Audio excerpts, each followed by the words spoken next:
Assalamualaikum warahmatullahi wabarakatuh.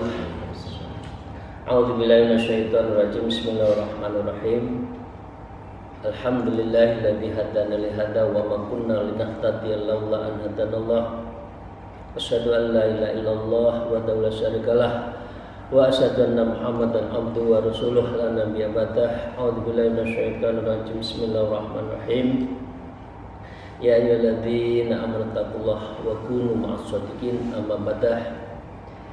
Para jamaah salikin, muridin, sahabat, kolega, melalui guru-guru kita, mari kita melanjutkan. Dan untuk itu mari kita bersyukur alhamdulillah rabbil alamin ala kulli halin wa ni'matin, dan bersolawat pada junjungan kita Nabi Agung Nabi Muhammad Rasulullah sallallahu alaihi wasallam. Allahumma shalli ala sayyidina Muhammad wa ala alihi wa ashabihi. Para jamaah, hari ini kita akan melanjutkan dengan segala hormat. Kita masih di hadis kedua di dalam kitab Usfuriyah ini yang menerangkan bahwa seorang yang alim tapi putus asa itu belum dan tidak masuk surga. Tapi kalau orang itu adalah banyak dosa tapi selalu berharap rahmat Allah, itu masuk surga. Itu menceritakan dari hadis ini. Diceritakan tentang satu diantaranya, satu lelaki yang dibuang oleh jamaahnya, oleh masyarakat di tempat sampah, tapi sebetulnya beliau itu adalah wali. Ya, kelihatannya banyak dosa, tapi sesungguhnya beliau selalu memohon rahmat dari Allah Subhanahu wa taala. Nah, karena itu di riwayat lain dalam cerita yang sama disebutkan, kami lanjutkan, wa qala mu'allif fi hadzal kitab wa naflahu bima fi ummiya fi darain amin ya rabbal alamin. A'udzubillahi minasyaitonir rajim. Bismillahirrahmanirrahim. Qala fi riwayatin Wahab ibnu Munabbih qala ya rabbi law afauta wa ghafarati dzunubi. Jadi dalam riwayat lain, seorang laki tadi yang dibuang, yang banyak dosanya, tapi dia mencintai tiga: mohon rahmat Allah, mencintai orang yang soleh, yang ketiga memilih orang yang soleh. Maaf, kadang-kadang kita kan masih ada orang melihat belum tentu mengamalkan amalan ubudiyah dan ibadahnya, tapi kalau sudah dengan ulama, dengan orang saleh, dia itu sangat mencintai. Kalau sudah bicara Islam sangat mencintai, walaupun dia belum tentu mengamalkan. Ini ada sebagian dari, maaf, salah satu dari tidak usah saya sebut ya, salah satu suku tertentu begitu, belum tentu dia mengamalkan, tapi kalau sudah ulama, alim, soleh, apapun dia berikan. Nah, inilah orang-orang yang akan mendapatkan rahmat Allah. Nah, orang lelaki tadi mengatakan begini, yang dibuang tapi dia berharap pada Allah, mencintai ulama dan memilih ulama, orang soleh. Beliau mengatakan, ya Rabbi law afata wa ghafarta dzunubi. Wahai Tuhanku, jika Engkau memaafkan saya dan mengampuni atas dosa-dosa saya. Nah, ini hebat ya. Para orang lain tidak berani mengatakan seperti itu, bahkan mengejek, membuang, tapi beliau mengatakan begitu. Jikalau Engkau memaafkan saya dan mengampuni saya akan dosa-dosa saya, beliau mengatakan, yafrahu awliya'u wa ambiya'uka wa yahzan syaitan atuwin wa atawuka. Maka akan bergembira para walimu dan para nabimu, dan akan bersedih setan serta musuh saya dan musuh kamu. Kamu itu kamu Allah. Jadi dia mengatakan musuh saya itu setan meskipun dia maksiat, gitu loh. Tapi dia mengakui dia salah, minta maaf kepada Allah, mohon ampunan pada Allah, dan dia mencintai para alim, para ulama, sehingga beliau mengatakan, kalau engkau ya Allah tidak mengampuni saya, ya tidak tahu. Tapi kalau engkau mengampuni saya, ulamamu senang, walimu senang, para nabimu senang, dan yang tidak senang itu hanya musuh-musuh engkau ya Allah, dan termasuk musuh saya, yaitu setan. Maka sebaliknya ya Allah, walau adzabatani bidzunubi yafrahus syaitan wa a'wanuhu wa yahzanu anbiya wal awliya. Tapi ya Allah, jika engkau menyiksa saya, tidak mengampuni saya atas dosa-dosa saya, maka setan yang akan bergembira, dan para nabimu, para walimu itu akan sedih. Hebat ya, orang yang melihat orang umum melihat ini orang yang dugal, orang yang luar biasa maksiatnya, tapi beliau mengatakan seperti ini, ampuni saya ya Allah, saya minta engkau kok, saya dosa, engkau pengampun kok, ampuni saya. Kira-kira gitu. Kalau enggak diampuni, walimu sedih, ya, setan yang senang. Tapi kalau saya diampuni, setannya enggak senang. Nah, ini kan menunjukkan ilmu kalam, ilmu tentang akidah yang sangat luar biasa. Maka dengan demikian, wa inni a'lamu an farhal auliya ilaika ahabbu min farhas syaitan wa a'wanihi, dan sesungguhnya saya mengetahui bahwa kegembiraan para wali ya bagimu itu ahabbu min farhis syaitan wa a'wanihi, akan engkau lebih sukai daripada kegembiraan setan. Ini ilmu luar biasa ya. Kalau tidak kamu ampuni saya, berarti yang senang itu setan. Panjenengan senang atau setan itu senang? Nah, kira-kira kan gitu. Nah, ini ilmunya Abu Nawas, kira-kira kan gitu kan. Nah, dengan posisi seperti itu, Allah mengatakan apa? Faghfirli. Oke, saya ampuni kalau gitu kan. Karena kamu mengakui saya Tuhanmu, kamu mengakui saya yang pemberi rahmatmu, kamu mengetahui karena saya yang mengampuni kamu, maka Allah mengatakan faghfirli, Allahumma innaka ta'lamu minni ma aqulu. Allah, sesungguhnya engkau telah mengetahui dibandingkan diri saya atas apa yang saya ucapkan. Jadi ini ilmu luar biasa yang kita ambil adalah jangan pernah putus asa, jangan pernah lepas dari mohon ampunan istighfar pada Allah fi kulli waqtin wa halin wa zamanin wal makanin. Nah, ini ya, jangan pernah putus asa. Maka dengan demikian Allah berfirman, farahimtuhu wa ghafartu lahu wa tajawaztu anhu, maka aku mengasihi lelaki itu dan aku memberi ampunan kepadanya dan aku memberi maaf terhadapnya.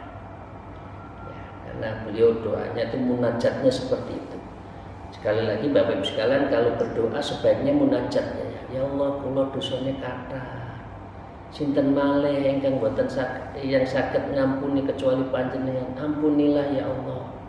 Ya Allah, kula itu melarat, panjenengan itu sugih, sinten malih ingkang bantu kula ya Allah. Ngono. Jangan, ya Allah saya melarat beri saya. Nah, jangan. Nah, jadi doa itu yang bagus munajat. Kalau sudah munajat itu bisa lazzatul munajat, bisa menikmati lezatnya bermunajat itu apa. Ya. Fa inni raufur rahim khassatan liman aqarra bidzambi baina yadayya. Karena sesungguhnya aku maha welas asih, ya, sangat mencintai, penyayang, khususnya kepada orang yang telah mengakui akan dosanya di hadapanku. Jadi lihat dosa jangan malah sombong. Ya nggak apa, aku ditakdirkan pendosa kok lah, naudzubillah. Kan banyak itu. Apa-apa ya aku ya pencoleng, angel kok kandhani. Kadang-kadang kan ada ya gitu ya. Wis juga peminum ya melakukan perlakuan yang tidak keji misalkan. Wis ta ora usah dikandani, aku itu ya ngene iki wis takdirku itu pendosa. Naudzubillah. Jangan sampai kita mengatakan itu, kalau dosa akui saja dosa, nangis nek Gusti Allah engko diampuni. Nah, ini caranya, nggih. Tapi bukan berarti Gusti Allah ngampuni karena itu saya tak bikin dosa saja, yang ngoten-ngoten ya, tidak seperti itu. Nah, wa hadza aqarru bidzamba wa ghafartahu lahu wa tajawwaztu anhu, dan orang yang telah mengaku dengan dosanya maka aku beri ampunan kepadanya dan aku memberi maaf kepadanya. Wa tajawwaztu anhu, dosanya saya ampuni. Kemudian apa cerita itu di akhir? Ya Musa if'al ma amartuka fa inni aghfiru bi hurmatihi liman shalla ala janazati wa hadarat dafnahu. Maka Nabi Musa, ini kejadiannya di Nabi Musa diperintahkan, hei Musa, ya, kerjakanlah yang telah aku perintahkan kepadamu, karena sesungguhnya aku telah memberi ampunan dan kemuliaan kepada orang ini, bihormati, ya. Liman sholat janazah, kepada siapa kamu harus disolati ini.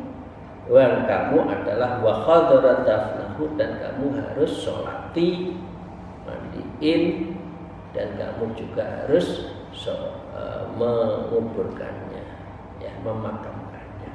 Ternyata ini adalah wali. Nah, gitu lah Bapak sekalian ya. Combang-camping, kelihatannya banyak dosa, peminum, tapi sebetulnya tidak. Dia itu hanya memberi ibroh kepada kita bahwa sebaiknya orang itu tidak boleh putus asa terhadap apa yang dilakukan atas kesalahan-kesalahannya masa lalu. Jadi pun jangan putus asa ya. Siapa orang yang tidak punya masa lalu yang dosa yang banyak, minta ampun, munajat kepada Allah. Itu akhir dari hadis kedua. Para salikin, izinkan kami melanjutkan hadis ketiga. Al-hadis salis, hadis yang ketiga. Wa qala al-mu'allif fi hadzal kitab an Anas bin Malik radhiyallahu ta'ala anhu qala Rasulullah sallallahu alaihi wasallam, Inna Allah Ta'ala yang guru ila wajhis syekh sobahan wa masa'an. Hadis diceritakan dari Sayyidina Anas ibnu Malik. Beliau berkata, Rasulullah Sallallahu Alaihi Wasallam bersabda, sesungguhnya Allah Ta'ala senantiasa memandang, ya, yang guru ila wajhi, kepada wajah seseorang, asyikh yang sudah tua renta, sobahan di dalam pagi, wa masaan di dalam sore hari. Wa yaqulu, ya abdi qad kabura sinnuka wa raqqa jilduka wa taqqa wa adamuka. Allah berfirman, wahai hambaku, telah menua usiamu dan telah menipis kulitmu dan telah melembut rapuh tulang. Ini orang tua kan seperti itu Bu ya.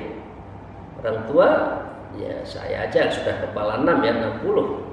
Ya, fisik itu tidak lagi sesehat sekuat umur 40. Nah, 50 itu sehari bisa ceramah 4-5 kali kuat. Sekarang itu 2 aja udah capek ya rasanya. Nah, kalau sudah tua itu kulitnya sudah kendur, ya, matanya kabur, ya, kemudian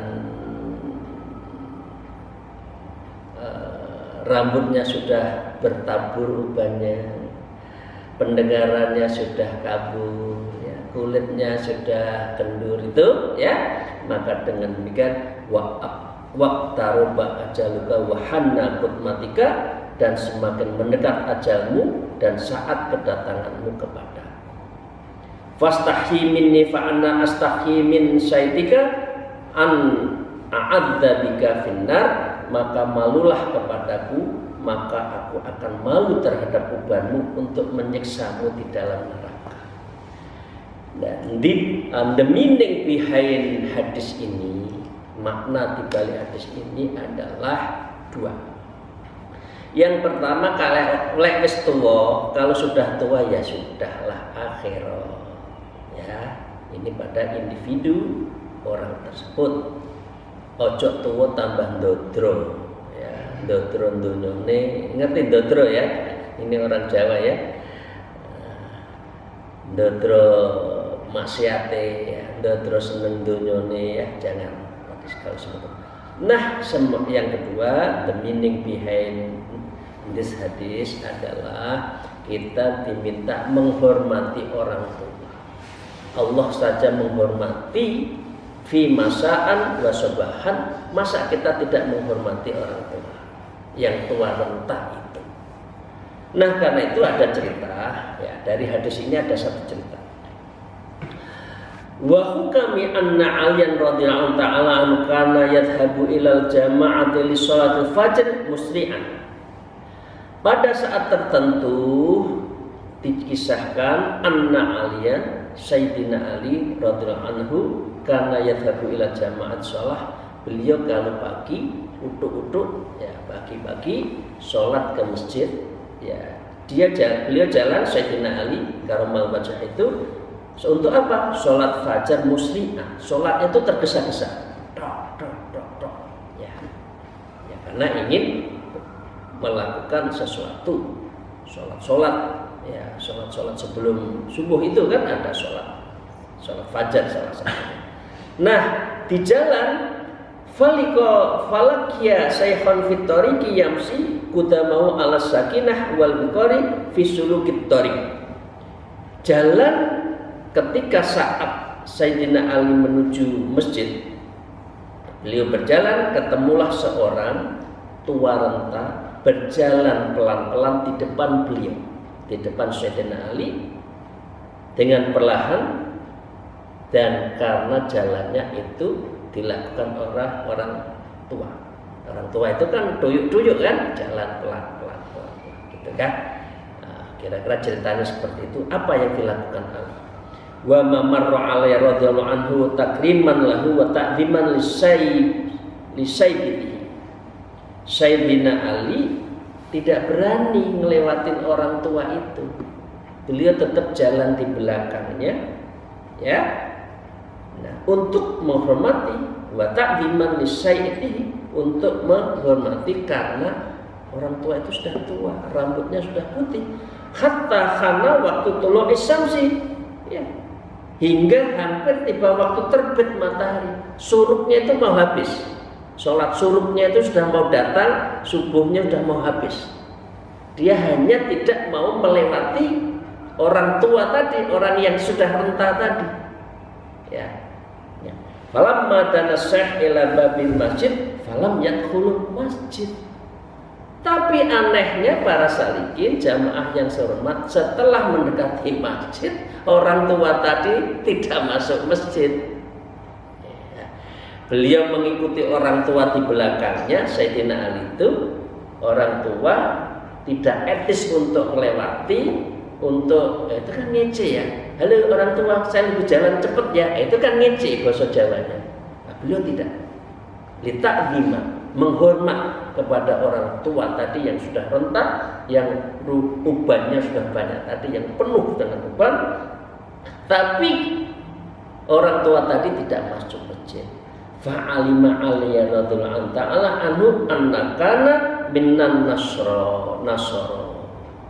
Akhirnya Sayyidina Ali, oh ini bukan Muslim toh, ternyata orang tua itu adalah Nasrani. Nah itu ya ceritanya Nasrani. Walaupun Nasrani tetap dihormati oleh Sayyidina Ali. Jadi ini ada makna sesama manusia itu saling menghormati, bukan karena agamanya belaka, tetapi karena humanisme value-nya, ya, komitmen value-nya, ya, consciousness value-nya terhadap kemanusiaan. kepedulian sosial, kepedulian manusia yang harus kita jalankan. Nah, setelah itu Bapak Ibu sekalian, ya udah mau subuh. Subuhnya sudah mau habis. Fadakhala al masjidi fawajada Rasulullah sallallahu alaihi wasallam fir ruku'. Beliau begitu sholat masjid, wah ini sudah mau habis, udah rakaat terakhir ini, sehingga Rasulullah sedang ruku. Nah, berarti kan sudah habis sholatnya kan? Memang belum salam, belum sujud, tapi masih bisa masbuk, kira-kira gitu, bisa masbuk. Pas rukuk, fatawwala ruku' miqdari ruku'i ainil hatta adrakahu alayya radhiyallahu ta'ala. Maka Nabi Muhammad Rasulullah SAW tahu ini Ali ini kok hari ini kok lama sih sholatnya, datangnya, kira-kira gitu, fatawwala ruku' miqdaru ruku'ain. Nabi Muhammad Rasulullah SAW sebagai imam memperlambat ukuran rukuknya untuk yang kedua kali itu hatta adrikahu alayya radhiyallahu ta'ala, agar dapat disusul posisi rukuk itu oleh Sayyidina Ali karramallahu wajhah. Ali itu kan mantunya kan, ini mantu tersayang. Ya, mantu itu kadang-kala kan juga disayang oleh orang tua. Saya sendiri kan juga merasakan disayang. Ada mantu itu ingin makan apa, seneng lah kalau dengan orang tua mertua itu ya. Karena sayang ini mantu. Nah setelah itu Bapak Ibu sekalian ceritanya. Falamma faragha, artinya akhirnya Sayyidina Ali ikut sholat, akhirnya ikut sholat, nututi sholat subuh itu nututi. Falamma faragha min sholati qala ya Rasulullah tawalta ruku'a fi hadis sholat ma kunta taf'alu misla hadza. Kemudian Rasulullah setelah rampung sholatnya, seorang sahabat berkata, ini rukuknya kok lama banget gitu ya, rukuknya itu lama banget.